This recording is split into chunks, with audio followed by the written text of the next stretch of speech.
Bago po tayo magsimula mga kaswang, shoutout ko lang po yung nagpapa-shoutout. Shoutout po sa iyo, Ma'am Vicky.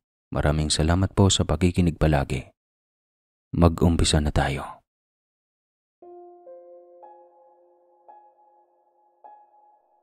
Sir Casper, ako po si Renato.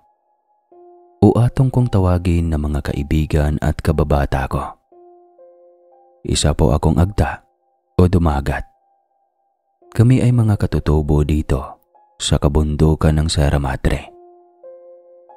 Sa ngayon po ay nasa 52 anyos na ako at namumuno sa pangkat ng KAFGO o Bantay Bayan. Ang aking kwento ay ang naging karanasan namin sa pakikipaglaban sa mga taong labas. Maging ang aming pakikipaglaban na rin sa mga paribadong tauhan na mga minahan na tinatago lang sa publiko. Kung paano kami palayasin sa lupaing aming pag-aari. Masasabi kong ang mga paribadong samahan ng mayayamang politiko at negosyante ang may-ari ng malawak na minahan sa Sierra Madre. Sila ang amo ng mga tauhang may makabagong baril at pinapanakot sa amin. Mga taong makapangyarihan at mayayaman at nagiging kalaban na rin namin habang tumatagal. Ang mga tauhan ng minahan na demonyo ang mga pag-uugali at ang turing sa amin ay hayop at mababang uri lamang. At kung paano kami iniligtas na mga nilalang na hindi nakikita ng tao. Iyan ang ikukwento ko sa inyo ngayon. Hindi po ako babanggit ng pangalan ng barangay at pangalan ng mga tao na aking mga kababayan. Iniiwasan ko po kasing kutsain kami na mga taong hindi kayang unawain ang aming kalagayan. Sa tradisyonal na pamumuhay, kami ay umaasa sa pangangaso, kaingin, pagsasaka, at pangangalap sa kagubatan. Sa kabila ng kahirapan, mula sa pag-unlad ng aming kapaligiran, ang pagtutroso at pagmimina, patuloy na pinapangalagaan naming mga dumagat ang aming kultura at karapatan sa aming lupang minana pa sa aming mga ninuno sa ilalim ng batas. Pero pilit inaagaw sa amin ng may-ari ng minahan dahil kami daw ay mangmang lamang. Kaya wala daw kaming laban sa kanila. Alam ko namang wala talaga kaming kakayahan, pero may batahala kami na makapangyarihan. Maging ang mga taong labas na abusado at kami ay ginagawa ng gatasan. Lahat yan aming nilabanan at magpahanggang ngayon, patuloy kaming lumalaban. Ako ay nakapagtapos ng sekundarya sa bayan, kaya medyo hindi ako mangmang sa ibang mga bagay. Matatas akong manalita at hindi ako pumapayag na apihin ng mga banyaga at mayayamang negosyante. Malalaman niyo sa kalagitnaan ng kwento. May i-reveal ako sa inyo. Sa ngayon ay dito muna tayo sa mga patutsada ko. Lalaban ako ng patayan. Huwag lang kaming magipit sa lupang aming pag-aari talaga. Kaya maraming galit sa akin o sa amin. At sa buong pangkat ko mula nang ako ay natutong lumaban sa kanila.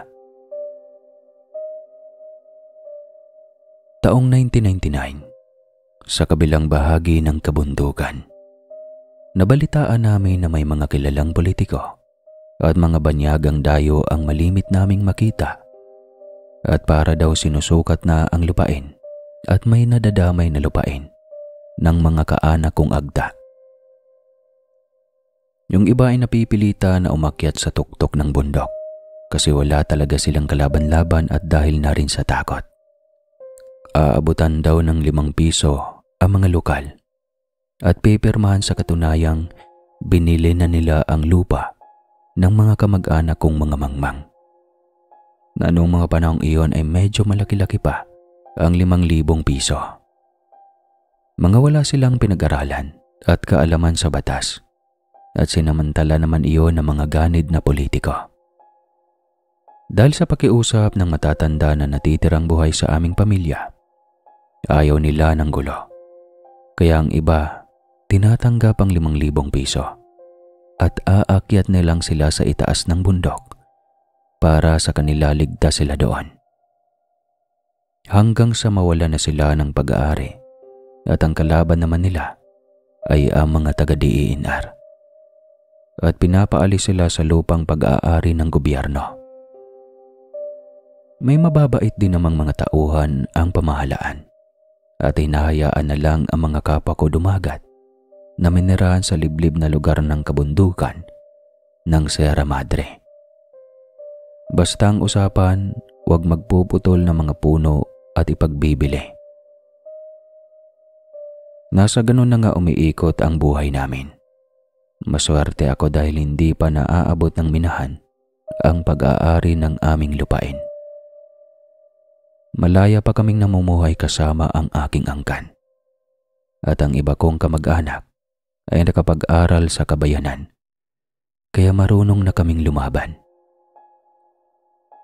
Kaya lang ang aking ibang kaanak na tumanggap ng 5,000 piso ay ginigipit na naman ng mga taong labas.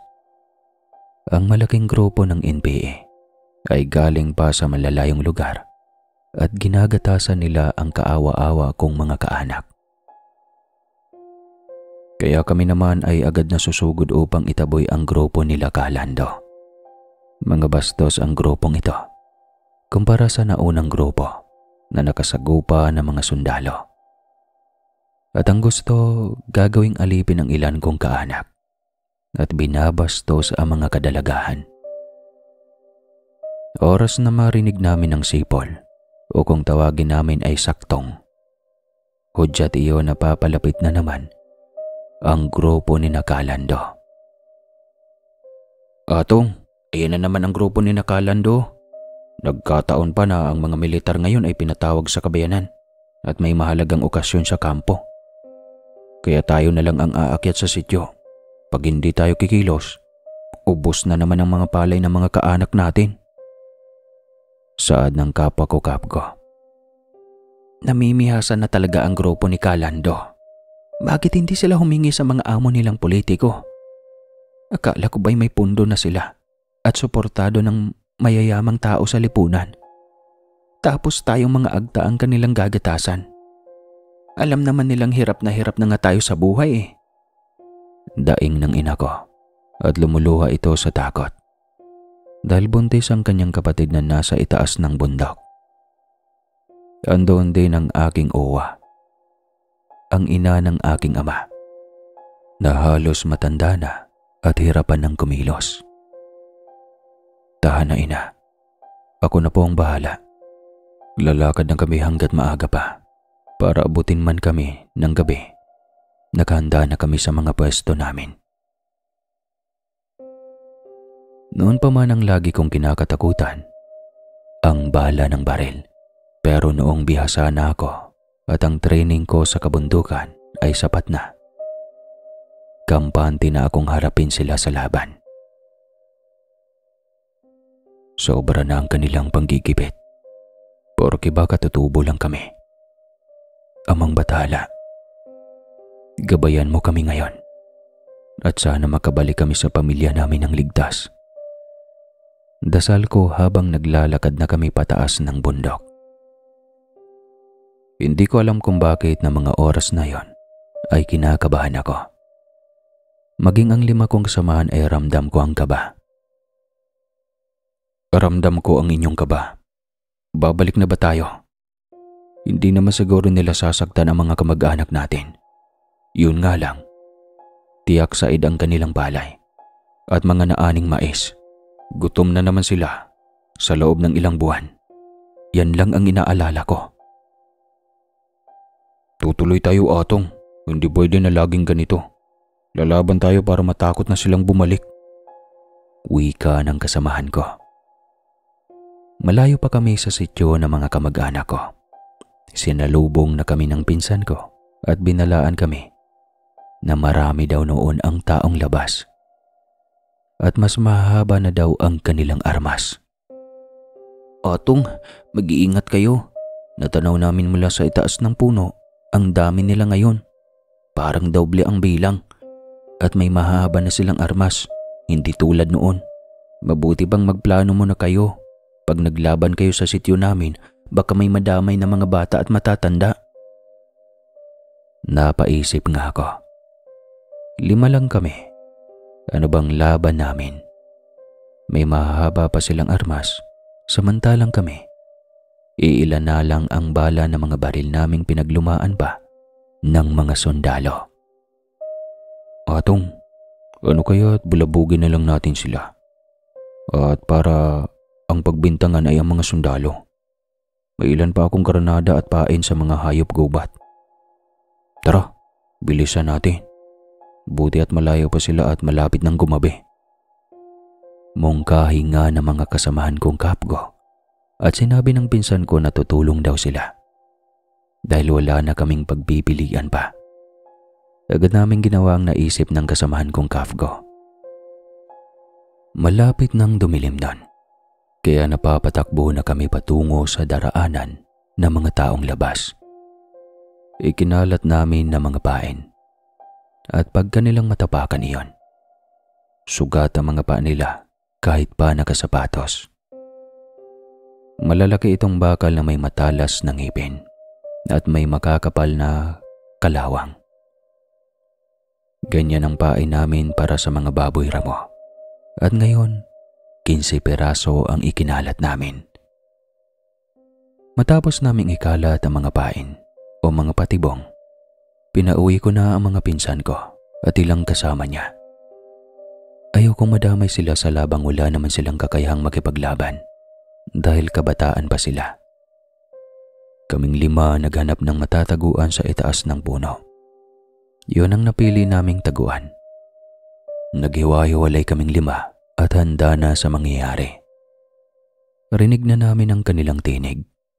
Nagtatawanan pa ang mga taong labas na halatang masaya. Dahil alam nilang kakatapos lang mag-ani ng mga agta. Dumidilim na rin at kailangan naming humanda. Sanay man kami sa dilim, mahirap pa din ang aming kalagayan dahil mahahaba ang kanilang armas. Sinyas lang ang aming ginagawang pag-uusap at alam na namin na kailangan naming umuwing ligtas. Huling sinyas ko, uuwi tayong 5 na ligtas. At huwag kayong magmatapang dahil wala tayong laban. Utak ang gagamitin at hindi emosyon. Sumagot naman ang 4 kong kasama na bahala na si Amang Bathala. Maya-maya tumahimik ang paligid. Halatang naghahanda na ang mga taong labas. Alam nilang nasa lupain na sila ng mga dumagat. Magagaling din sila sa ganoong kaalaman. Kaya nilang maging kasinggaan ng bulak habang naglalakad. Ilang beses na ba nilang nananakawan ng armas ang mga militar at hindi iyon naramdaman ng mga sundalo. Nakakapangilabot na katahimikan. Naaaninag ko pa sila.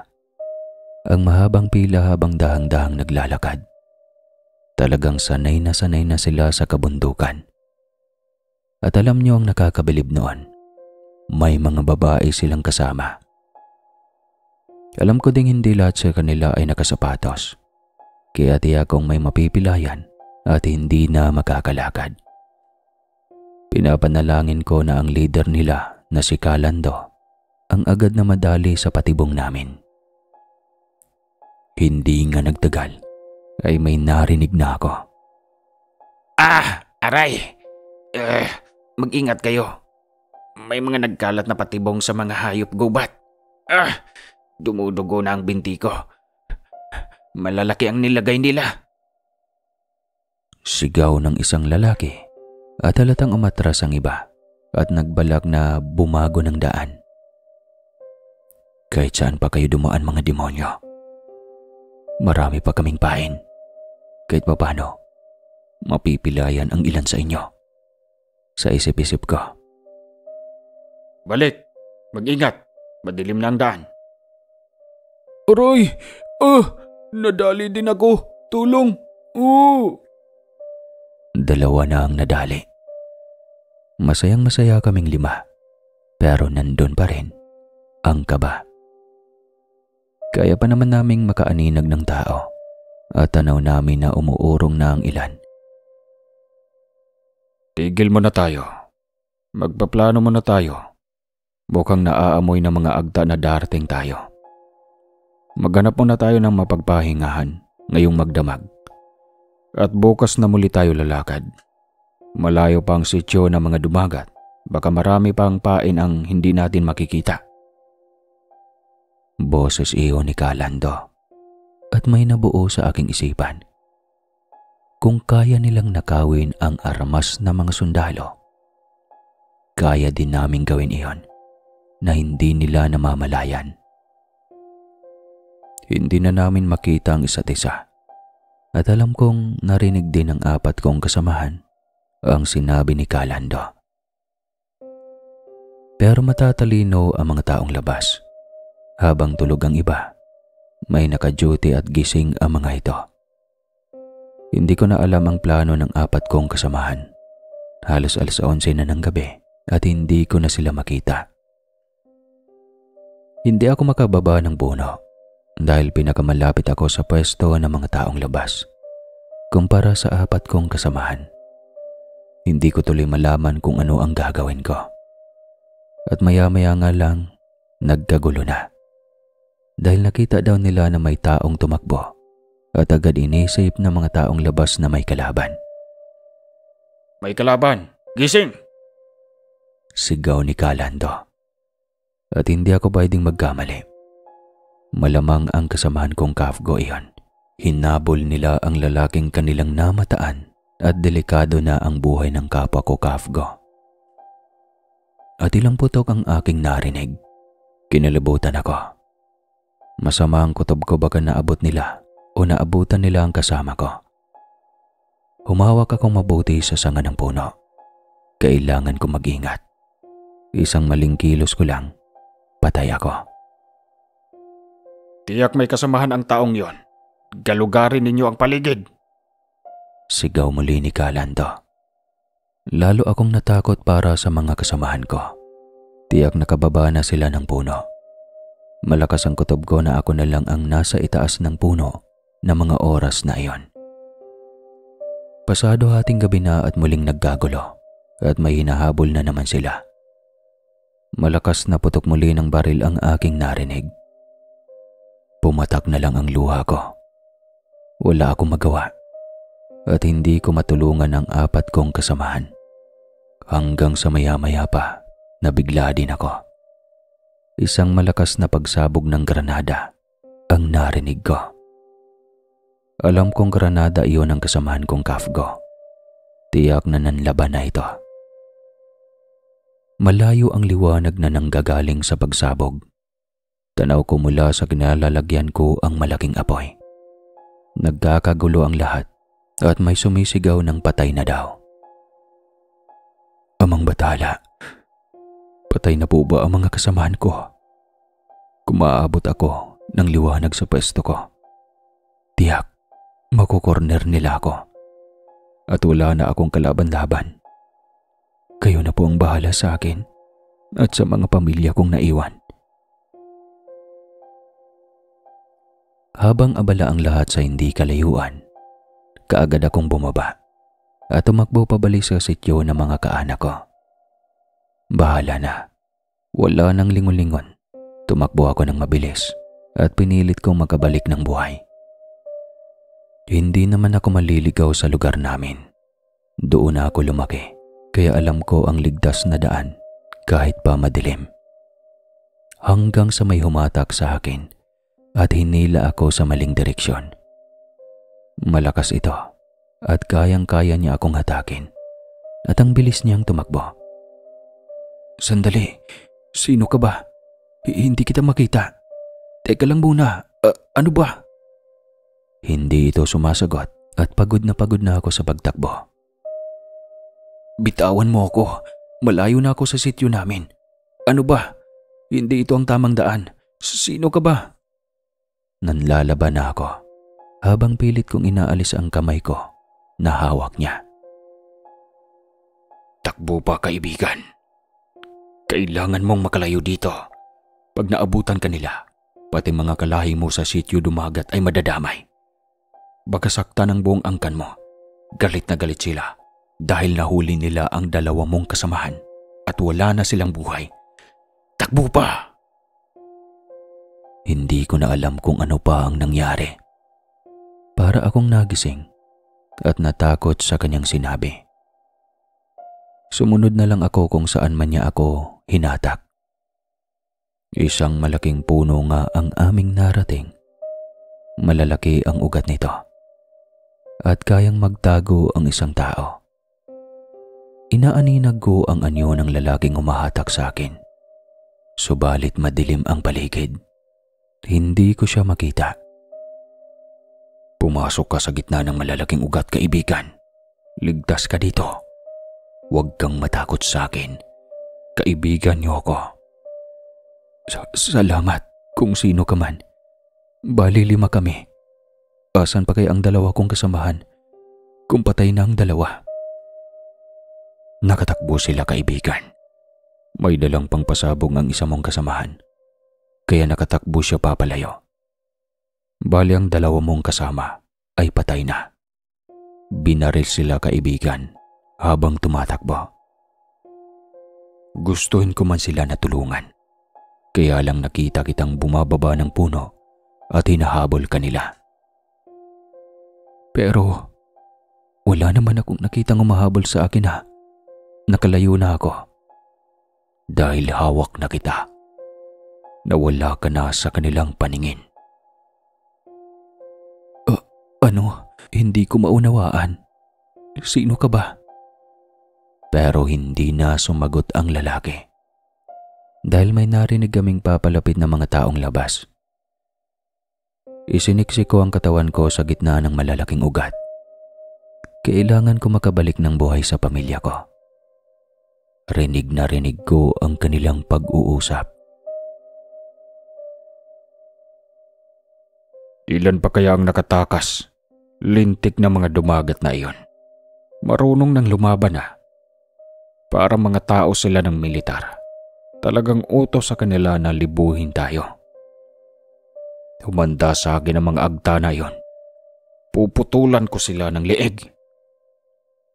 Boses iyon ni Calando. Kilalang kilala ko na ang boses niya. Maotoridad ito at may medyo matapang. Ilang taon na ba siyang babalik-balik sa sityo namin, kaya kilalang kilala ko na ang kanyang boses. Pilit ko namang hinahanap ang lalaking kasama ko at baka kako makita ito ng mga taong labas. Nawala na kasi ito at nagtataka ako. Bakit parang hindi siya nakita ni Calando? Gayong nasa tabi lang naman siya ng malaking puno. Matagal na tumigil pansamantala si Calando sa tabi ng puno. Namahinga pansamantala ang mga ito. Sa aking tansya, malapit nang mag-umaga. Kaya baka kako makita nila ako. Natakot ako at hindi mapakali sa aking pwesto. Baka ako'y kanilang makita talaga. Ngunit takang-taka talaga ako sa kasamahan kong lalaki. Bakit agad itong naglaho? Hanggang sa nagsimula ng lumiwanag ang paligid. Nakita ko na namamahinga ang 3 lalaki at ang isa nga ay si Calando. Bigla namang kumakalos ko sa itaas ng puno na katapat ko. At pagkatingala ko, isang lalaking maputi ang buhok at may tangang sibat at hipto. Isang uri pa ng sibat na ang bala noon ay may lason.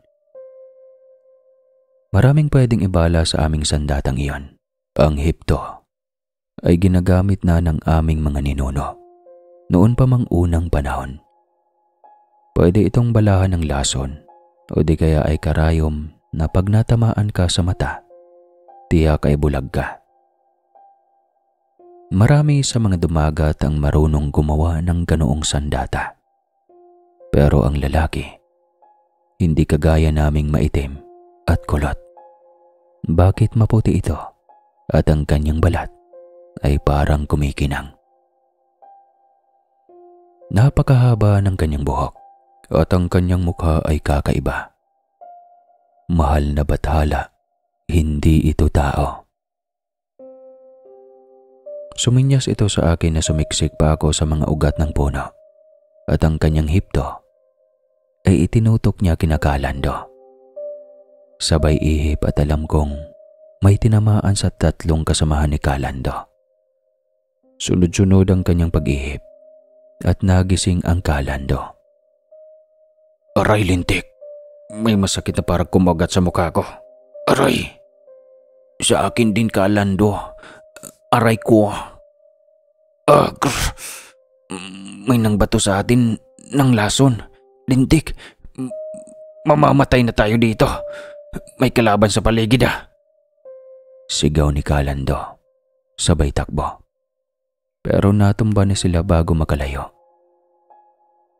Muling nawala ang mahiwagang lalaki at hindi ko na muling nakita at isang bulong ang aking narinig.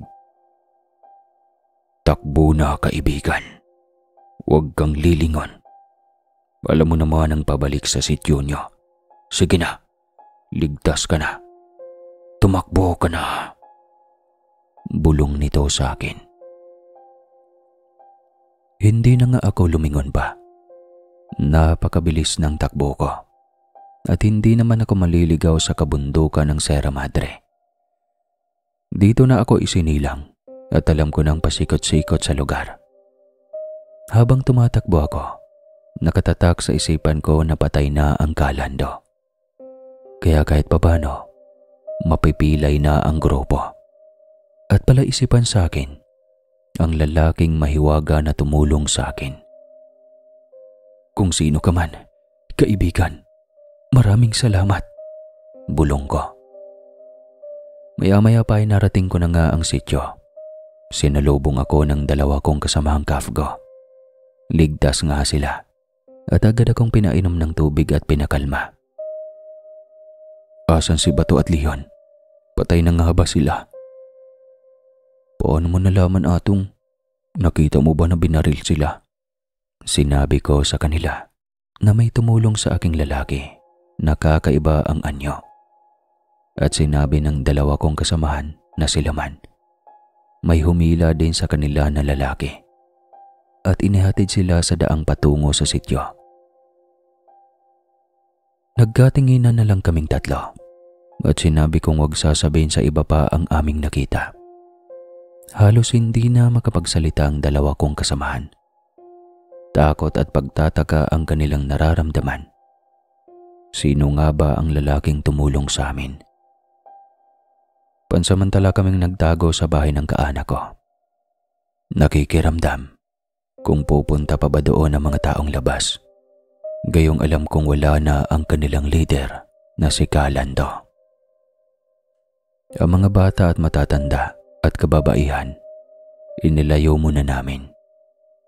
Nag-aalala kami na baka gumanti ang mga taong labas dahil namatay ang kanilang leader.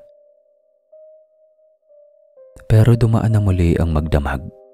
Walang mga taong labas na dumating sa sityo namin at para kaming nabunutan ng tinik sa dibdib.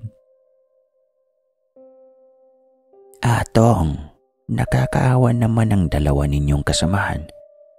Sana kahit ang katawan nila makita nyo at maiuwi sa kanilang pamilya.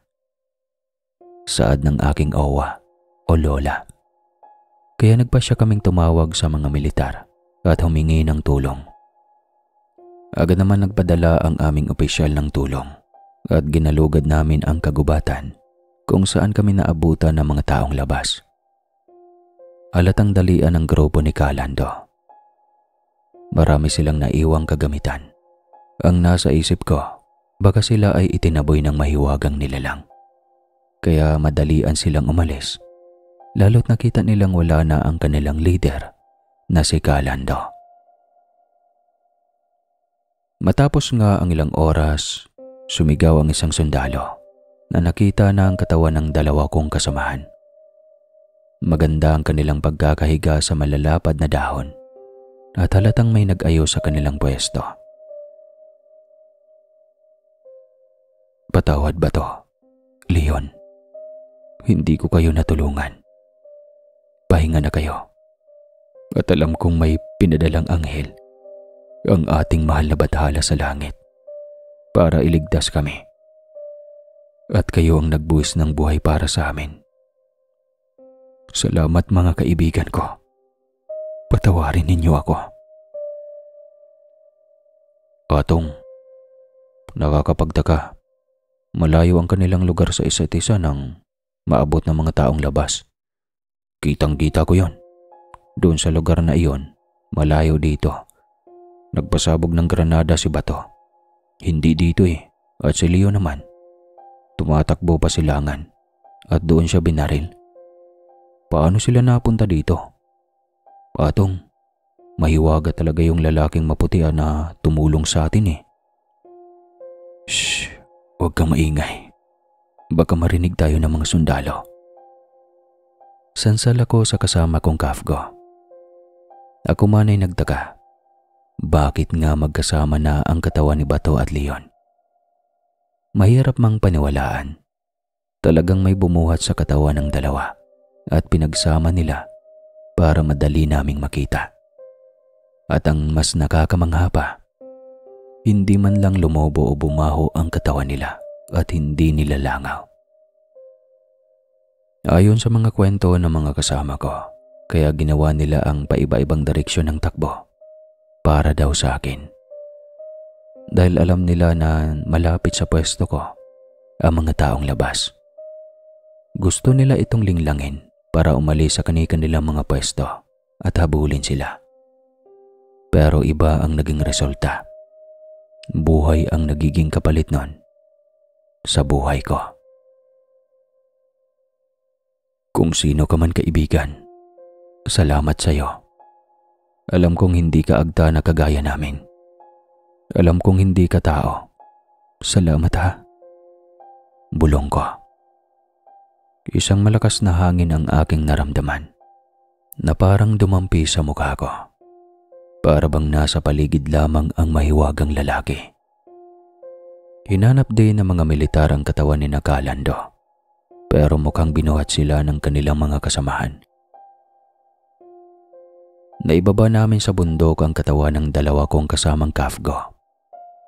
Masakit man, may mga anak sila at asawa, at halos hindi nila matanggap ang nangyari. Hindi naman kami pinabayaan ng aming mga opisyal. Libreng kabaong at libing at inabutan pa ng pera ang kanilang mga naiwan sa buhay. Napatitig ako sa kanilang naiwan. Inaalala ko na paano kung ako ang naabot ni Calando. Tiyak ako din ang nasa kabaong at umiiyak ang ama at ina ko. Naputol naman ang aking pag-iisip nang nilapitan ako ng aking opisyal. Atong, magpasok ka muli ng bagong mga aplikante para maging kafgo. 5 hanggang 10 ang dalhin mo sa kampo para mag-training ha. Kailangan nyo ang karagdagan pang mga tagabantay pag wala kami sa kabundukan. Kayo ang mga mata namin at mag-ingat kayo. Baka gumante ang grupo ng taong labas. Lalo na't sabi mo nga, napatay mo ang leader nila si Calando. Magaling ka. Hayaan mo na. Dadalhin ko agad o ipapadala ang premyo mo. Saad ng aming opisyal. Kaagad naman akong naghanap ng matatapang na mga dumagat. Kabataan na sabik sa labanan. Ang mga kaanak na mga napatay ni Calando ang unang nagpalista. Walang duwag na dumagat, kaya marami ang nag-a-apply at alam kong buo ang kanilang loob para magiging kafgo. Ilan nga sa aking kapwa agda ang dinala ko sa kampo at nag-training ng ilang buwan din. Libre ang pagkain at may allowance pa. Habang kami mga natitirang kafgo ay alerto at alam naming anumang oras ay babalik ang mga taong labas. Pabalik-balik ako sa pinangyarihan ng labanan at nagbabakasakali akong makikita ko muli ang mahiwagang lalaki. Pero bigo ako at mukhang hindi ko makikilala kaagad ang aking tagapagligtas. Hindi na rin bumalik ang mga taong labas, kaya masayang-masaya ang lahat ng sityo ng mga dumagat. Buong akala namin ay wala nang magiging problema pa. Yun pala ay nagkakamali kaming lahat. Ilang buwan nga ang lumipas, isang malakas na pagsabog sa kabundukan ng aming narinig. Daig bang malalakas na kanyong ng mga militar ang aming nadinig. Walang inurasa ng pagsabog, umaga, tanghali at gabi. Takot na takot ang mga matatanda at ang mga kabataan. Noon lang namin narinig ang ganong tunog. Nasanay kami sa katahimikan at huni lamang ng mga kuliglig ang malimit naming madinig gabi-gabi. Amang bathala, ano iyon? Atong, nakakatakot naman. Parang sa taas ng bundok nang gagaling ang pagsabog. Naku, ang mga uwa mo malapit doon. Wika ni ina na nanginginig na naman ito sa nerbiyos. Ina, mukhang ang mga nagmimina. May bago silang kagamitan ng mga pangpasabog. Delikado nga ang sityo ni Naowa. Ang dami pa namang kabataan doon ngayon. Mahal na bathala, tulungan mo po kami. Sa pagkakataong iyon, hindi kami pwedeng humingi ng tulong sa mga militar. Hindi nila sakop ang problema ng minahan. Tanging ang mga politiko at opisyal ng DENR lamang ang nakakasakop sa kanila. Subalit, mga bulag at pipi sila. Matagal na silang kumikita sa minahan at malaki ang kanilang pakinabang sa minahang iyon. Kaya malabong pakinggan ang aming hinaing. At nakaabot pa ang aking kaalaman. 25 years daw ang kontrata ng minahan. At iyakong sirang-sira na ang kabundukan sa loob ng 25 years. Ngayon, may i-reveal na agad ako. Total, parang nasa kalagitnaan na tayo ng kwento. Ito ang tatandaan nyo mga taga-bundok. Kaya maraming gustong sirain ang mga kabundukan ng mga mayayaman na mga tao dahil ang mga nakatira doon na mga simpleng namumuhay pero masaya naman, walang hinahangad na malalaking bagay, ay gusto nilang impluwensyahan sa mga katakot-takot na mga ugali ng mga tao ngayon. Sana makuha niyo ang punto ko. Kasi ang mga tao sa kabayanan, mabilis lang nilang makontrol. Maipapakita lang sila kung anong uso, kung anong bibilhin mo. Tinuturuan kang maging gastador. Pero pagkarating sa mga taong bundok, hindi sila namomroblema sa mga gadgets, mga sasakyan, kahit anong mga material na bagay. Kasi hindi kontrolado ang isip nila ng mga malalaking tao. Pero ang mga nasa kabayanan, kontrolado sila sa ganon. Ayaw nila na yumayaman ang mga mahihirap. Kasi gusto nila maging consumer tayo palagi habang buhay. At sila lang ang yayaman, ang mga nasa itaas. Kaya alam kong maraming magsasabi dyan na hindi nakakatulong sa bagyo ang Sierra Madre para lasunin ang mga utak nyo na okay lang na masira. Nasa sa inyo naman yon kung maniwala kayo o sa hindi. Kasi kung tutuusin ang buhay noon kumpara sa buhay ngayon, di ba hindi mo naman kailangan gumastos ng malaki para mabuhay? Eh sa ngayon, ang mga taga-bundok lang ang hindi magastos talaga. Kasi simple na ang pamumuhay nila. Magkakain lang, may mga damit lang, okay na. Hindi na kailangan ng refrigerator, mga kung ano-ano mga kagamitan. Yun yung gusto nilang pasukin na mga liblib na lugar para maimpluwensyahan at mabilis ang access at danamin din ang mga tao doon. Ibig sabihin, pag maragdagan ang mga taong nauuto nila. Dadami din ang mga consumer.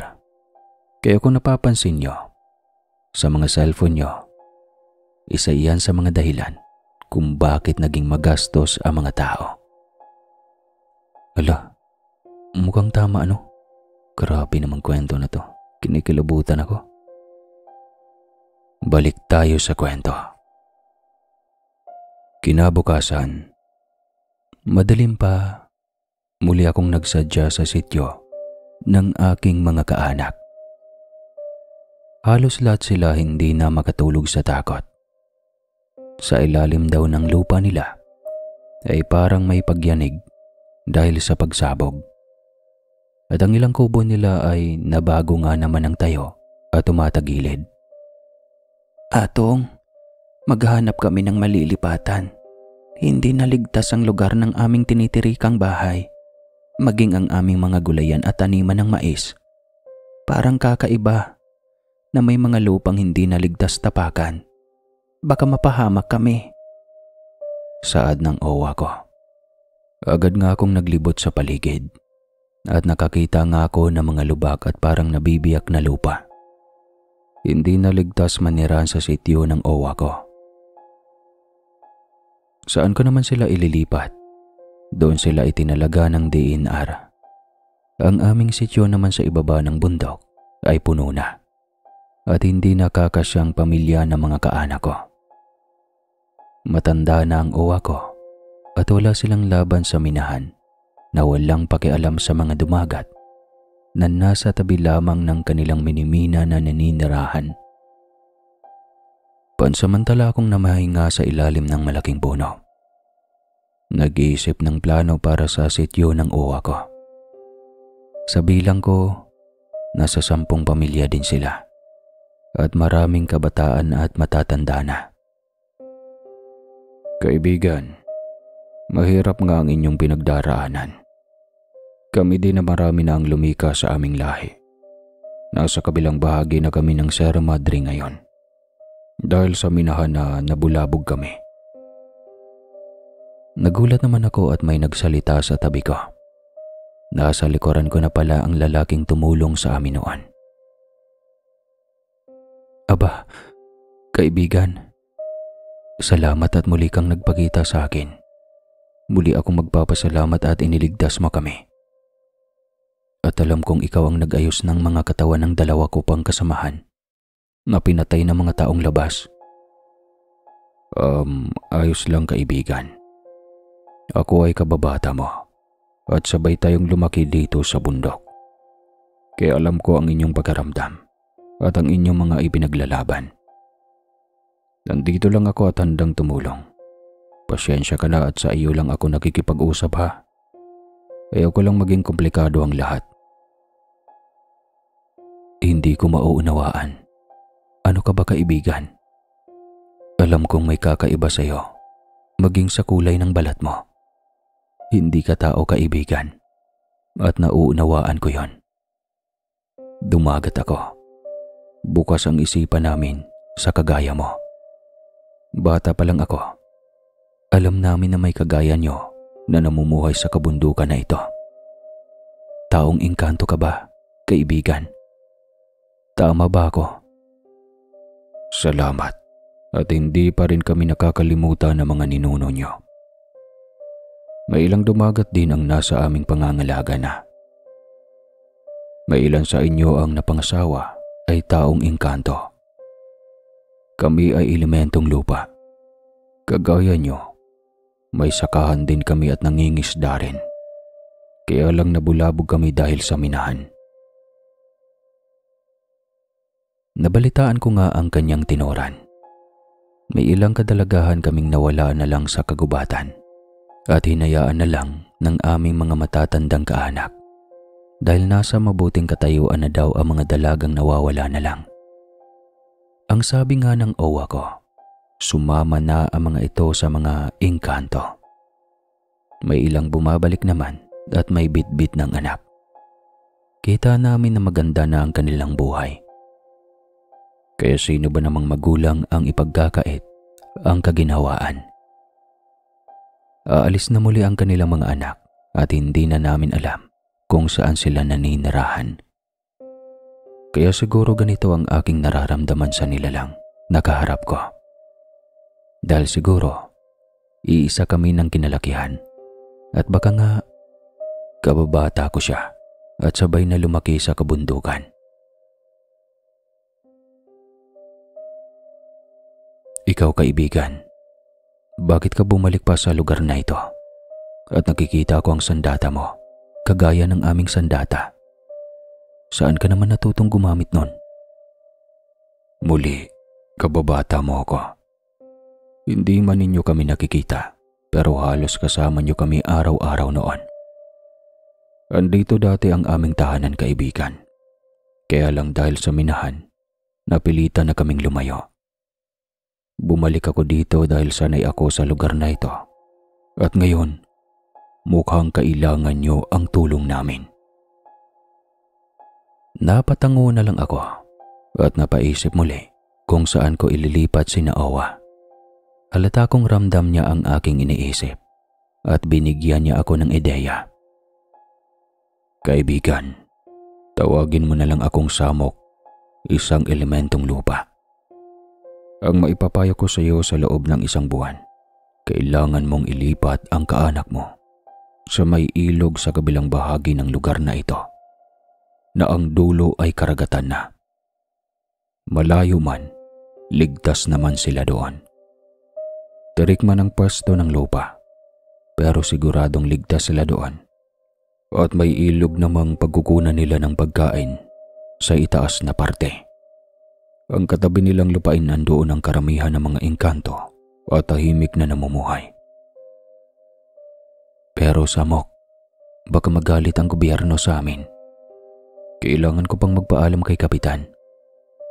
Alam ko ang lugar na iyon at malayo na sa kabayanan. Nakakaawa ang mga matatanda at bata. Sobrang layo na nun. Basta sundin mo ako kaibigan at huwag kang mag-alala. Maaasahan mo ang tulong ko. Kasama mo akong haharap kay punong barangay. Hindi pa nga kami nagtatagal magkausap ni Samok. Muling yumanig ang lupa at muling may sumabog. Ayan na naman Samok. Ramdam ko ang pagyanig ng lupa. May sumabog na naman.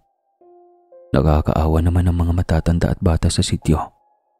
Takot na sila. Kailangan kong magmadali. Pupunta na ako kay Kapitan. Mabuti't maaga pa. Hindi na nga ako lumingon pa kay Samok.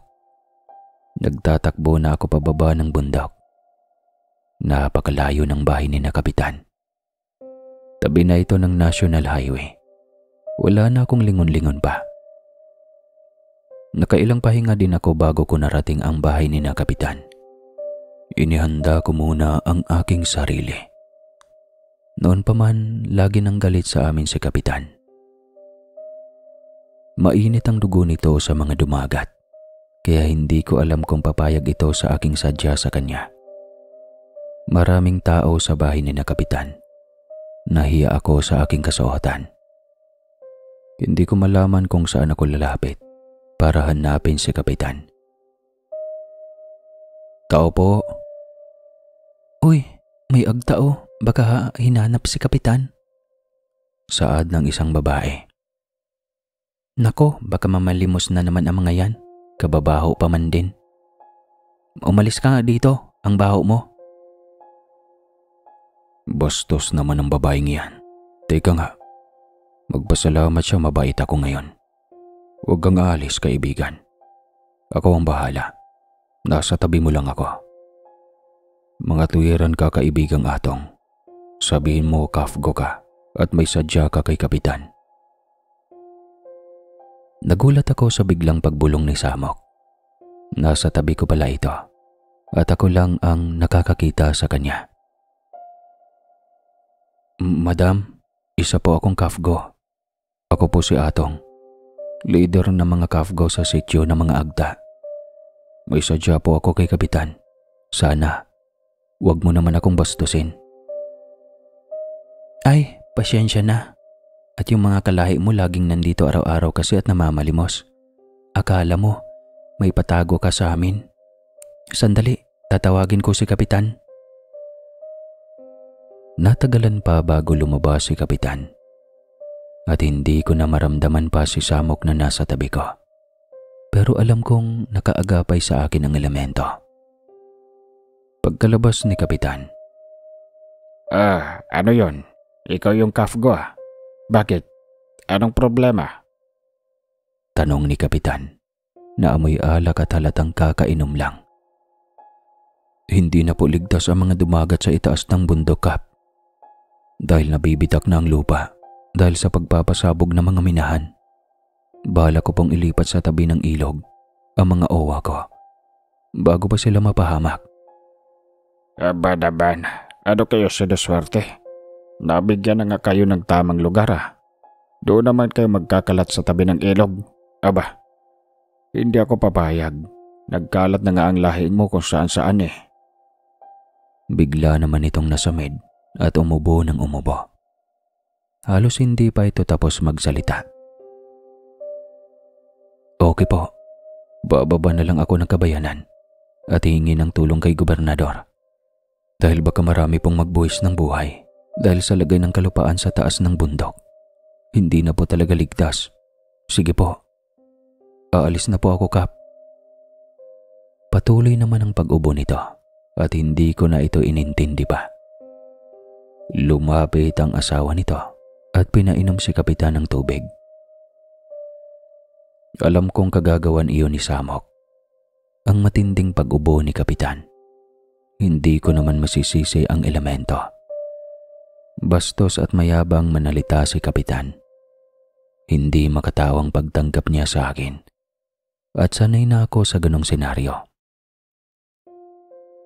Isip ako ng isip at para akong lutang habang naglalakad. Iniisip ko kung paano na sinaawa. Baka mapahamak ang aking mga kaanak. Malayo na ang nalalakad ko at paakyat na naman ako ng bundok at bala kong kausapin ang iba kong kaanak na baka pwedeng patirahin muna nila ang mga matatanda sa sityo ni Naowa. Nagulat naman ako at bumulong muli si Samok. Huwag na kayong magpaalam, kaibigang Atong. Ilipat mo na ang mga kaanak mo sa tabi ng ilog. Gagawa ako ng paraan pag pinapaalis kayo ng DNR. Kita namin ang ilalim ng lupa ng kabahayan ng mga kaanak mo. Marupok na at hindi na pwedeng tirahan pa ng mga tao.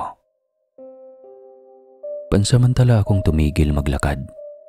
Iniisip ko na bahala na nga. Basta ang mahalaga, mailigtas ko ang aking mga kaanak, pati na ang owa ko. Sige, kaibigang Samok. Mukhang kailangang sundin nga kita dahil nag-aalala na ako sa sitwasyon nila. May mga buntis at bagong mga panganak din sa sityo. Bukas na bukas, lilinisin namin ang tabi ng ilog. Buo na nga ang pasya ko nun. Kinausap ko ang mga kalalakihan sa aming sityo. Tumulong sila na linisin ang lupain sa tabi ng ilog. Ang dulo ng ilog ay dagat na, kaya masaya ako dahil malapit sila sa kukunan ng makakain nila araw-araw. Bukas Atong pwede na nilang lipatan ito. Ayan, malinis na. At nagtataka kami. Parang ang bilis namang mahawa ng matataas na puno. At para bang ang bilis naman nating natapos? Puna ng ilang kaanak ko. Huwag ka nang maingay. Ang mahalaga, ayos na ang lahat. Mukhang maganda ang lugar na ito. Mababait ang mga elemento. Swerte ang lugar na ito. Hindi ko lang masabi sa kaanak ko na nadaanan sa aking mga mata ang grupo ni Samok. Tumutulong sila na maputol namin ang mga matataas na puno. Walang sino man ang pwedeng makakaalam sa aming lihim na mga kasamahan kong Kafgo. Alam kong naniniwala ang aming mga ninuno sa kagaya ni Samok. Pinalaki kami ng aming mga ama't ina na igalang daw namin ang mga elemento. Mga diwata na kasama naming namumuhay sa kabundukan. Pero hindi lahat ay kagaya ko ang isipan. Sa aking palagay, bukas ang aking ikatlong mata dahil nakikita ko si Samok at naririnig ang tinig nito. Kinabukasan nga, maaga kaming naglipat. Inuna naming ilipat ang mga kubong pwede namang ilipat ng buo upang ang mga matatanda at kabataan ay may masilungan na. Tanaw ko si Samok sa taas ng puno. Itinuturo niya ang mga prutas na dala daw niya. May ilang sariwang isda din at nagpasalamat ako sa kanya. Maghapon kaming abala. Pagod na pagod. Ang mahalaga, nakalipat na ang mga nasa 10 pamilya. May naiwan pa silang kagamitan at may naiwan naman sa sityo na ilang kalalakihan. Napon ako sunod-sunod ang pagsabog at ang ilang bahagi ng kabundukan ay parang gumuguho na. Rinig na rinig namin mula sa aming sityo ang pagguho ng matataas na bahagi ng kabundukan. Salamat po, mahal na bathala, at nailikas na namin ang angkan ni Naowa. Dasal ko. Halos hindi rin kami makatulog kahit malayo kami sa minahan. Kailangan naming maging matatag dahil amin ang lupaing aming tinitirikan. Patuloy lang kaming lumalaban at ang mahalaga ay malayo na kami sa minahan. At yun ang buo naming akala, ang malayo kami sa mga taong ang tingin sa amin ay hayop. Araw iyon ng Lunes, nagkataong nag-report ako sa kampo upang sunduin ang mga bagong kafgo na tapos na sa pagsasanay. Pauwi na kami nang natanaw naming humahangos ang aking tiyuhin. Pagod na pagod ito dahil hihingi daw siya ng tulong sa kapulisan sa kabayanan. Teka muna tiyo, bakit naman? Atong, mabuti at pabalik na kayo. Ang iyong ina, pilit na pinapapirma ng mga tauhan ng minahan.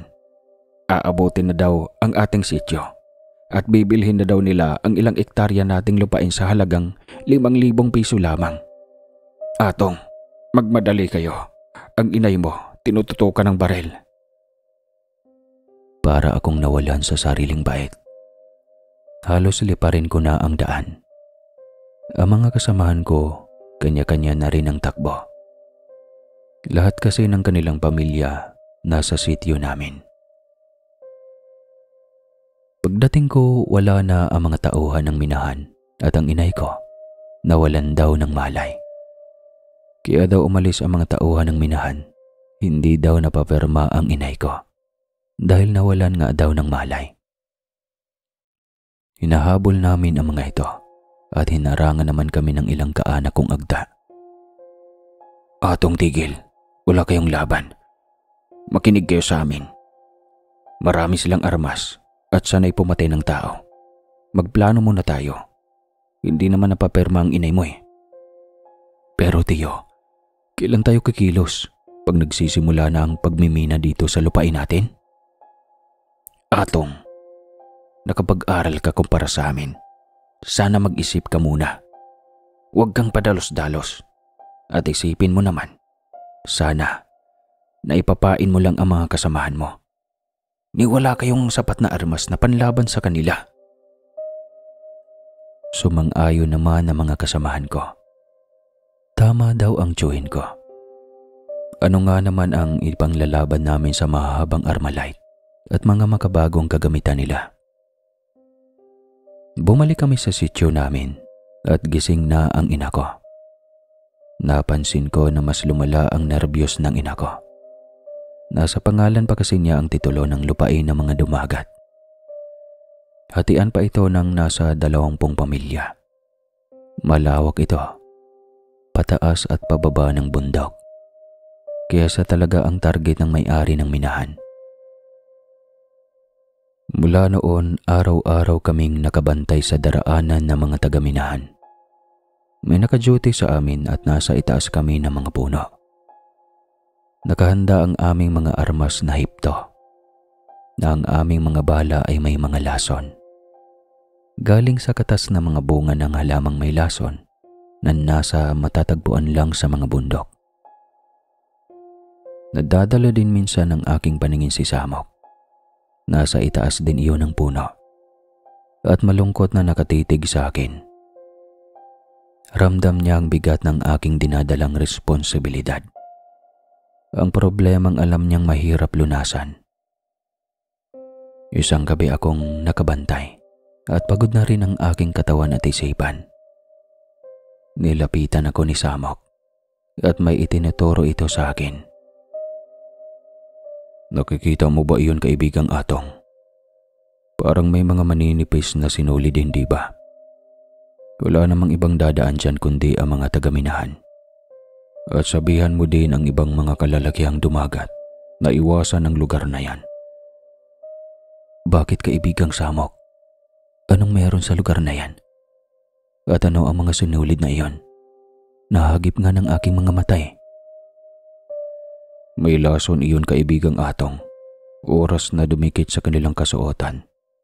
Tatagal ang lason hanggang sa kumapit ito sa iba't ibang bagay. At oras na kumapit ito sa kanilang balat, magkakasakit sila at wala na itong lunas. Tandaan mo, kaibigang Atong. Sabihin mo ito sa iyong mga kalahi. Tatagal iyan ng 9 na araw. Salamat, kaibigang Samok. Naluluha ako sa saya dahil may kaibigan akong kagaya mo. Wala namang dumagat ang dumaraan dyan dahil alam namin na delikado na ang lugar na yan. Dahil nga sa walang ibang daraanan ang mga tagaminahan, doon lang sila lulusot. Kumbaga, shortcut iyon mula sa minahan. At alam kong babalik sila dahil pagagalitan sila ng may-ari ng minahan pag hindi pa napapirma ang inay ko. Kaya naisip ko na itago ko muna ang inay ko sa sityo ng owa ko. Sa tabi ng ilog malayo at mahirap matunto ng mga tauhan ng minahan.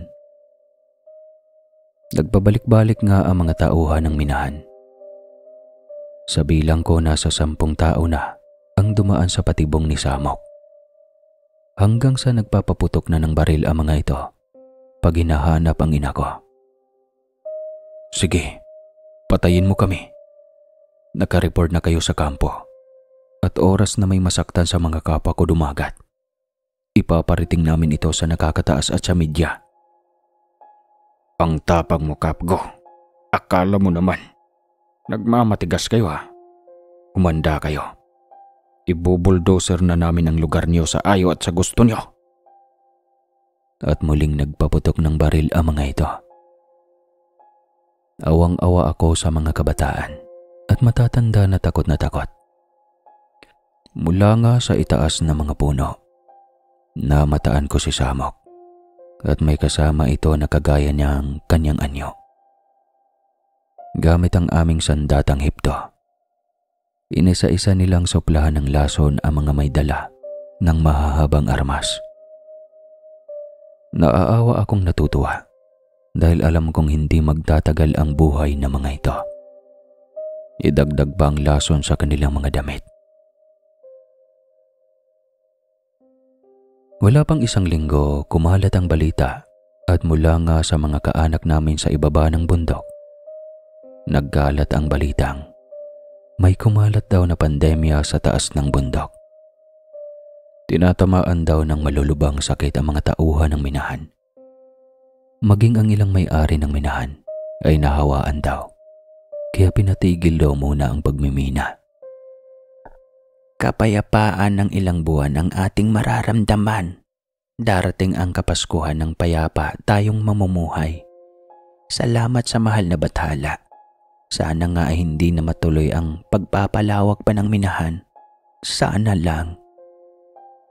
Saad ng aming mga awa at pansamantala nga na naging tahimik ang aming kapaligiran. Tanging mga huni ng mga kuliglig at panggabing ibon na lang ang aming naririnig tuwing gabi. Umaawit ng papuri at pasasalamat sa aming bathala ang aming mga nakakatanda. Nakakaiyak marinig muli ang kanilang mga tinig. Atong, hanggang kailan kaya ang katahimikang ito? Bukas, makalawa, Tatakbo na naman ba tayo? Daing ni inay.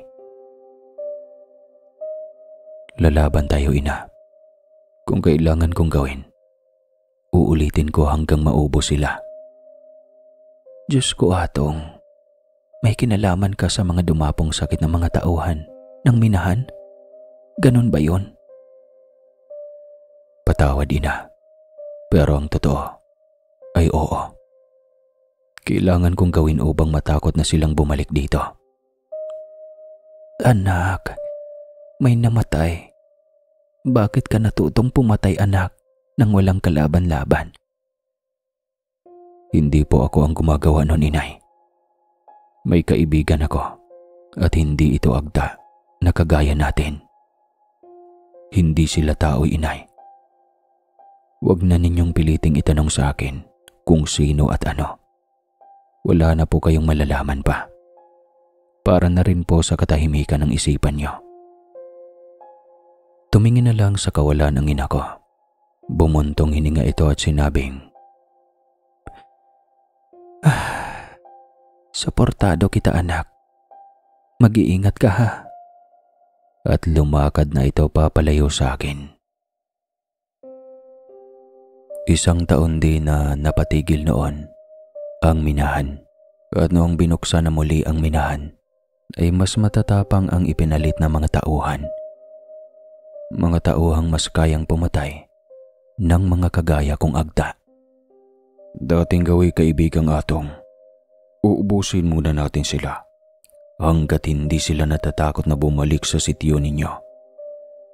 Ako ang bahala, kaibigang Atong. Hindi ko kayo pababayaan. Bulong ni Samok. Nagsimula nga muli ang kanilang pananakot at pabalik-balik na naman sila sa aming sityo. At naramdaman ko ang pagdami ng mga alagad din ni Samok. Mas mabagsik ang kanilang anyo at handang ipagtanggol ang aming angkan. Hindi naman ako nanghingi sa kanila ng tulong.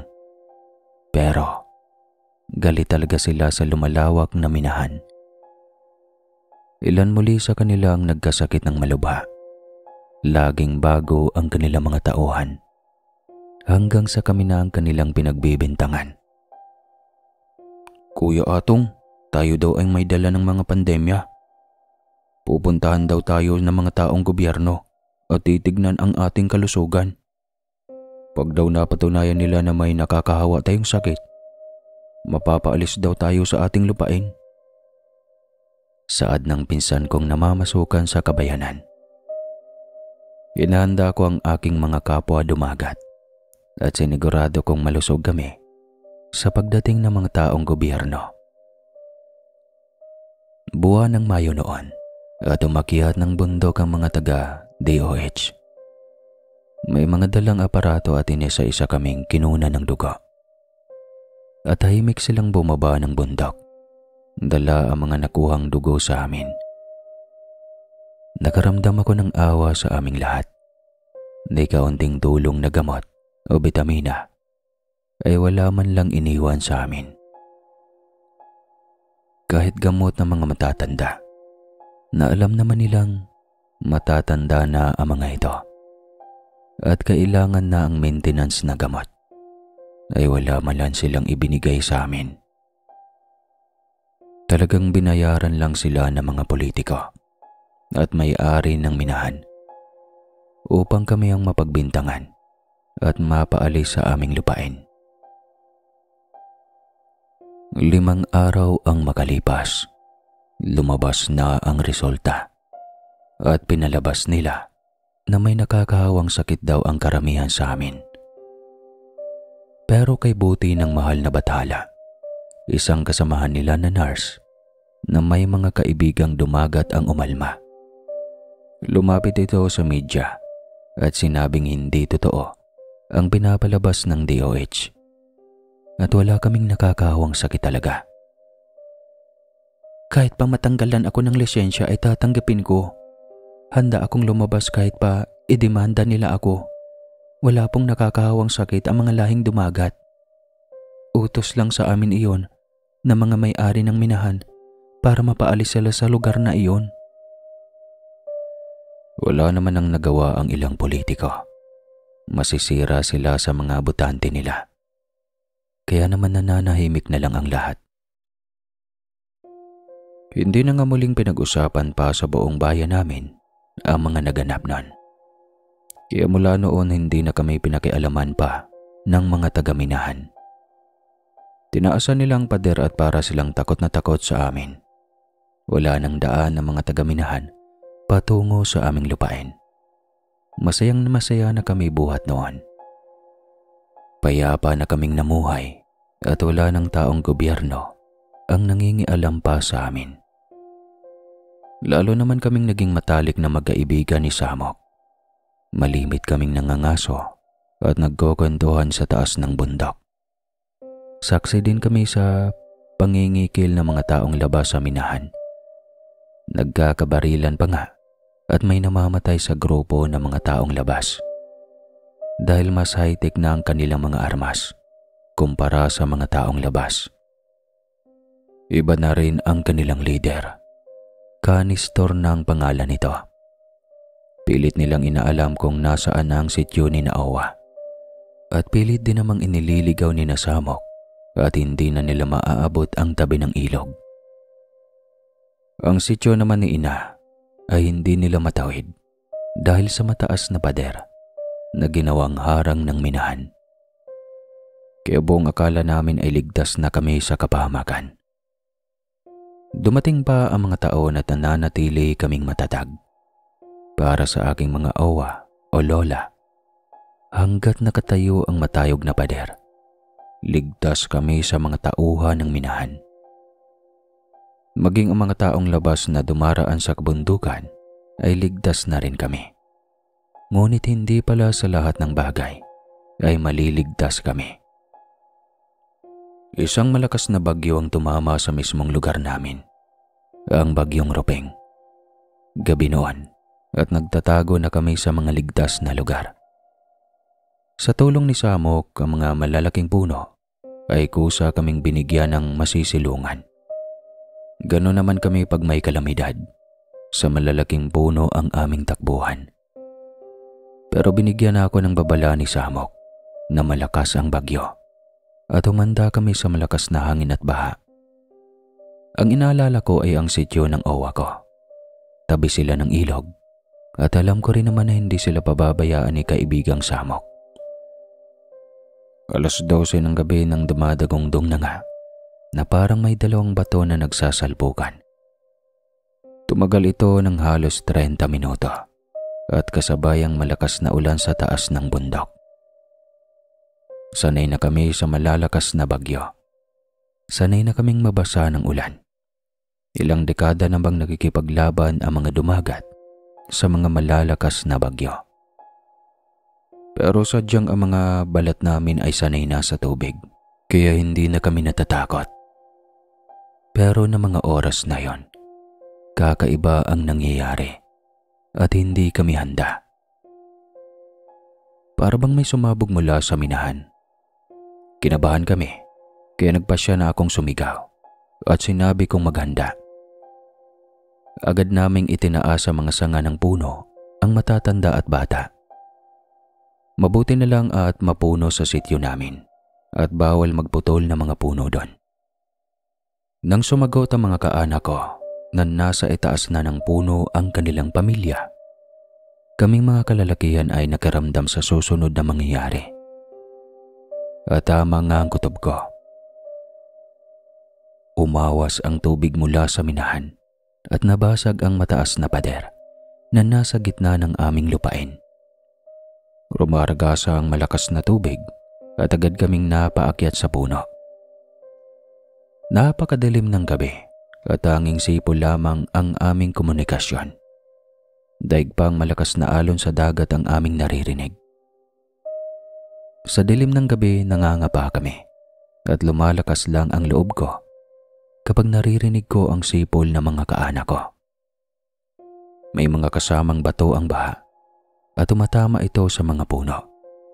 Kaya kailangan naming humawak ng mabuti sa mga sanga dahil gumagalaw ito. Ina, ama, kapit ng mabuti. Ang mga kabataan, higpitan niyo ang yakap sa wasangan ng mga puno. Lumakas pa ang hangin at ulan. Alam kong matagal pa bago magliwanag. Kahit sanay ang aming mga katawan sa tubig, ang mga matatanda ay hindi natatagal. Pero maya-maya ay may sumigaw na nadala na daw ang puno na kanilang kinakapitan. Pero may humahatak daw sa kanila at nailipat sila sa kabilang puno. Alam kong sinasamok ang tumutulong sa amin. Nagsisiiyakan na ang mga bata dahil sa takot. Kaibigang Samok, salamat. Huwag mo kaming pababayaan. Bulong ko. Naramdaman ko nga na may nagtatali sa mga katawan ng mga kababaihan. Ramdam ko ito. Kahit madilim, may mga mabibilis na parang anino ang nagtatali sa mga katawan ng mga matatanda at bata sa sanga ng mga puno. Atong, sino sila ha? Sigaw ni Ina. Ina, sila ay mga kaibigan kong elemento. Magpasalamat kayo sa kanila. Salamat po sa inyo. Mahal na bathala, salamat sa mga ipinadala mong tagapagligtas. Sigaw ng mga matatanda. Isang bulong nga ang aking narinig. Kaibigang Atong, ligtas na ang sityo mo. Lilipat naman kami sa kabilang sityo sa tabi ng ilog. Umaapaw na ang ilog doon na may kasamang malalaking bato. Kailangan din nila ang tulong ko. Paalam mo na, kaibigan. Nauunawaan ko, kaibigang Samok. Mag-iingat kayo. Maraming salamat, kaibigan. Ilang oras pa at lumiliwanag na ang paligid. Kahit napakalakas pa rin ang ulan, ang baha lumiliit na rin at ang aming lupain may naggalat na mga malalaking bato. Nagulat ako nang dahan-dahan kong nakikita ang aming kinalalagyan. Para itong may sapot ng gagamba na yari sa baging. Nakatali ito sa mga matitibay na bagin ang bawat puno. Ang baging na nakikita sa galamay ng punong balete na parang mga tali. Kaya pala hindi kami nadadala ng rumaragasang tubig. Ang mga bata, matatanda at kababaihan ay nakatali rin. Natulala ako at hindi ko lubos maisip paano nagawa ni Samok ang lahat ng iyon. Napakahiwaga talaga ng nangyari at walang makapagsalita sa aming mga kalalakihan. Agad akong kumilos. Wala na kaming gagamitan. Nadala lahat ng agos ng tubig. Ni isang bahay ay wala man lang natira. Abala na ang lahat at naghahanap kami ng malalaking dahon ng buli para may masilungan. Lahat kami ay kumikilos. Sanay na kami sa malalakas na kalamidad. Ang mga kaibigan at kaanak naman namin na nasa kabayanan tulad ng dati.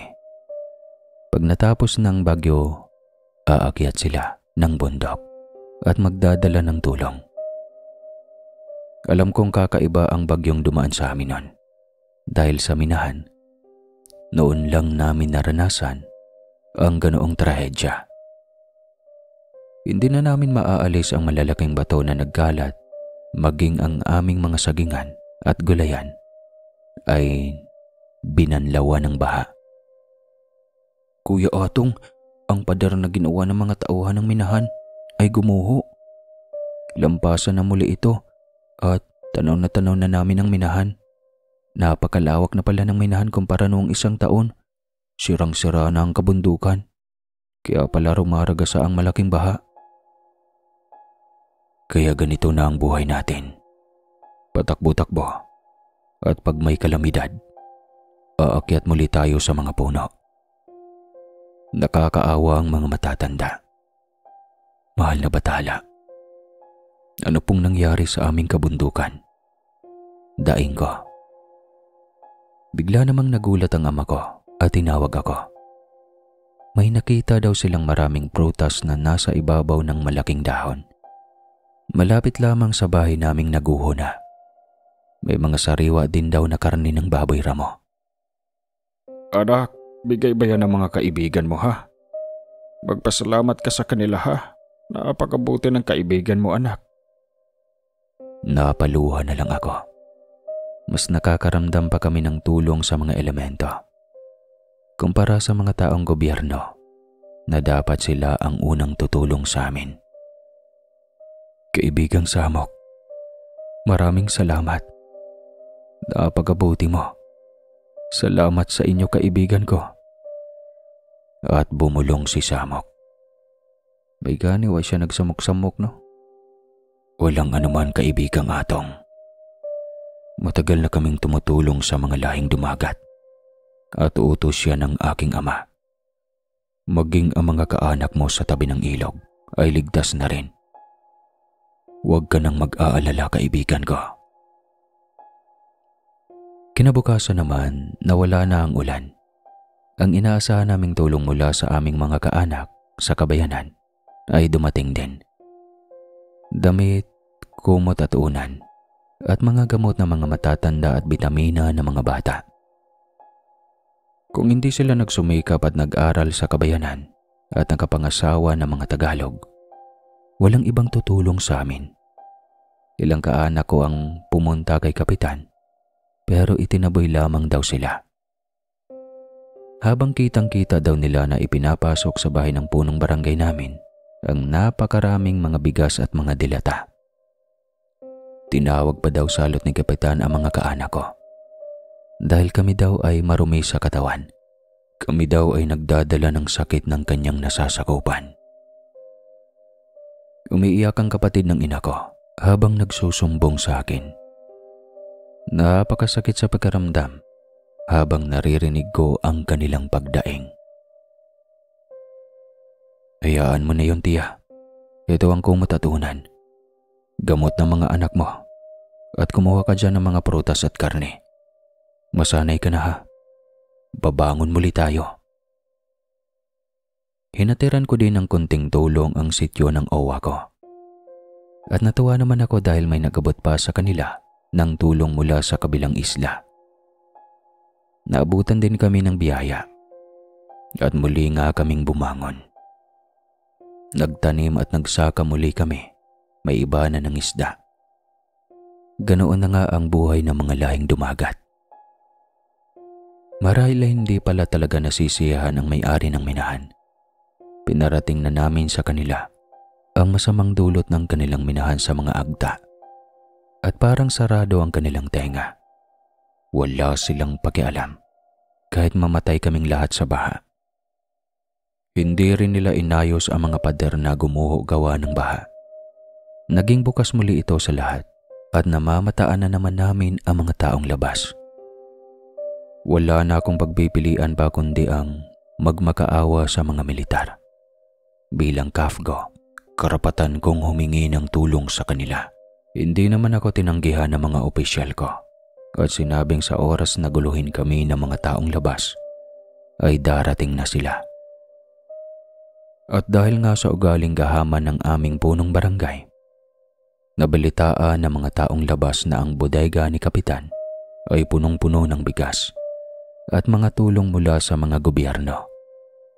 Isang gabi, sinalakay ng mga taong labas ang bahay ni na Kapitan. Tumawag sila ng militar, pero dahil nalaman ng matataas na opisyal ang maling ginagawa ni Kapitan, naging mabagal ang kanilang aksyon. May mga tanod na pumunta sa akin. Inuutosan akong labanan daw namin na mga KAFGO ang mga taong labas na sumasalakay kina Kapitan. Itinuturo pa nila sa akin kung saan daw dumadaan ang grupo. Tawag kayo ni Kapitan. Magmadali kayo atong. Kailangan ni Kapitan ang tulong. May sakit ngayon si Kapitan. Nakakaawa naman. Hinahakot ng mga taong labas ang mga kabang-kabang bigas ni na Kapitan. Wala pa ang mga sundalo atong. Kaya kayo daw muna ang kumilos. Nakangiti lamang ako at humihikab. Naglapitan ng mga kapwa ko KAFGO at nagtawanan lamang. Bingi ba kayo, atong ha? nanghingi ng tulong ang punong barangay natin. Gawin niyo ang trabaho niyo. Bakit parang nakakaloko pa kayo? Mga agta talaga kayo, mga mangmang. Dagdag pa ng tanod. Wow ha. Ano na? Gawin namin ang aming trabaho at tulungan kamo si Kapitan. Bakit naman? Kami ba? Tinulungan niya? Ang trabaho ba niya, ginawa ba niya? Ha? Ano naman ang mangyayari kung hakutin ng mga taong labas ang bigas? Bakit? Kay Kapitan ba yon? Kami bang mga agta ay nakinabang? Pwes, hindi rin kami tutulong at hindi kami mangmang. Kaya naming mabuhay nang walang tulong niyo. Lumayas ka dito. Baka kung ano pa ang magawa ko sa inyo. Lakas ng loob mong utusan ako. Bakit? May naitulong ba kayo sa lahing dumagat ha? Asan? Asan? Sigaw ko. At halos awatin na ako ng ama ko dahil nanginginig na ako sa galit. Napaurong naman ang grupo ng mga tanod. Makakarating ito kay Kapitan Atong. Lalo kayong walang matatanggap na tulong. Di ipaabot mo. Kala mo natatakot kami sa kapitan mo. Subukan nyo naman kaming gipitin. Mapapagaya kayo sa tauhan ng minahan na mamamatay na lang sa malalang sakit at hindi kayang gamutin ng mga doktor. Sige, gusto mo ng sampol ha?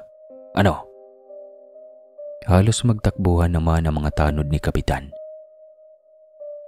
Nabalitaan nga namin na naubos ang bigas sa bodega ni Kapitan at dahil sa nangyari, inimbestigahan tuloy si Kapitan ng DILG.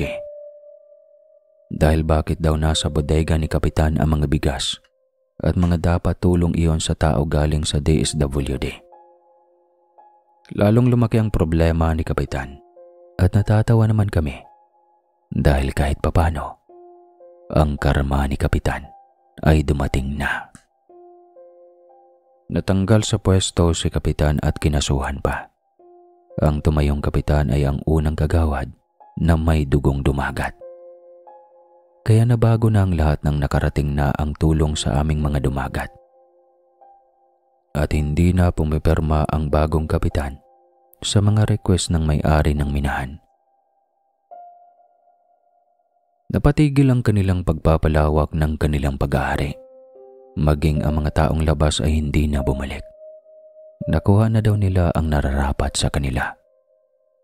Nagtayo din ng kampo ang mga sundalo sa mismong nasirang pader ng minahan. Nagkaroon na kami ng bantay at hindi na kami natatakot sa mga mang-aapi sa mga dumagat. Naawa na rin siguro sa amin ng mga opisyal ng militar. Sa tagal ko nang nagmamakaawa din sa kanila. Patuloy pa ring hikaos ang aming angkan. Pero ang mahalaga, may sarili na kaming lugar at walang pwedeng umagaw. Buhat nga pumasok ang 2000 na taon, naging makabago na ang lahat. Napasok na rin kami ng mga turista at nakakatanggap na kami ng malawakang tulong dahil sa kapangyarihan ng media. Ang mga sumunod sa aking henerasyon ay nakapag-aral na at ang iba pa nga, nakapangasawa pa ng mga taga-ibang bansa. At hindi nila kinakalimutan ang kanilang pinagmulan. Siguro, may ilan na nagbago talaga at nalason ang utak. Ilang taon nga ding nananatiling tahimik ang minahan. Wala na silang pinipilit na dumagat para ibenta ang lupain. Dahil may mga nakapag-aral na sa hanay nila. Sa kabilang bundok naman, mas matalino na ang mga agta doon. Handang makipagpatayan ang mga bagong sibol na mga kabataan. Lumalaban sila sa mga tauhan ng minahan. Kaya mga takot ang mga tauhan ng minahan na lumampas sa tamang sukat ng lupain ng mga dumagat. Ang aking kaibigang elemento naman ay may pamilya na. At may anak na rin si Samok. Nananatili itong kaibigan ko at nakabantay sa aming lahi. Hanggat ako'y binibigyan ba ng buhay ng mahal na bathala, mananatili ako sa tabi niyo, kaibigang Atong. Maasahan mo ang tulong ko At hangad ko na sana magkapamilya ka na rin. Malabo nang mangyari yun, kaibigan ko. Medyo lumampas na ako sa kalendaryo ngayon. At ang aking buhay ay inaalay ko na sa aking angkan. Matanda na rin ang aking mga magulang at may sakit ang aking ama. Masaya na ako, kaibigang Samok. Basta may kaibigan ako sa taas ng bundok at hindi kita makakalimutan habang buhay. Tuwing hapon, habang nagpapastol ako ng aking ilang alagang hayop, nagkikita kami noon ni Samok paminsan-minsan at masayang nagkukwentuhan. Sir Casper, alam na mga agta kada sityo na may kaibigan akong elemento. Dahil pinalaki kami ng aming mga magulang na mulat sa mga kagaya ni Samok. Hindi naging mahirap sa kanila na matanggap na may kaibigan akong engkanto. Kahit ang mga bagong silang na kabataan, kilala ako bilang isang bayani noong kasagsagan ng gulo sa minahan. Ilang karangalan din ang aking natanggap mula sa LGU bilang kafgo na nag-aalaga sa sityo ng mga agta. Sa ngayon po ay naging sikat na at malayang pamayanan na ang sityo Ilog. Kahit patay na ang owa ko, sikat na sila sa mga Torres. Araw-araw silang may bisita na galing pa sa iba't ibang lugar. Pinapabayaan na sila ng diin para sa tulong ng bagong kapitan. Mula nga noon pag-ari na ng mga dumagat ang sityo Ilog kung tawagin nga namin. Lagi nila akong binibigyan ng paggalang oras na dumarating ako doon dahil para sa kanila, lagi kong kasama si Samok, ang kaibigan kong engkanto. Kahit hindi ko maamin na minsan nga alam kong katabi ko nga ang kaibigan kong si Samok habang nakatanaw kami sa magagandang tanawin ng sityo Ilog. Nakapagpatayo na sila ng daungan na mga maliliit na bangka. Kaya naabot na sila ng mga turista. May paaralan na rin ng elementarya at may nakapagtapos na at matatalino ang bagong henerasyon ng mga agda. Hindi katulad sa mga syudad, marunong lang mag-English pero bobo naman. Sir Casper, hanggang ngayon, ito na ang buhay ko. At nananalangin sa aming bathala na sana wala nang maging problema pa sa minahan at manatili na lang sa maliit na bahagi ng Sierra Madre ito at huwag nang madagdagan pa ang kanilang pag-aari. Salamat po Sir Casper sa pagbibigay buhay sa aking kwento. Sana kahit kami ay mga dumagat lamang, igalang po ninyo sana kami kagaya ng pagbibigay nyo ng tamang paggalang sa mga tao sa kabayanan. Muli po, Atong ng Philippines.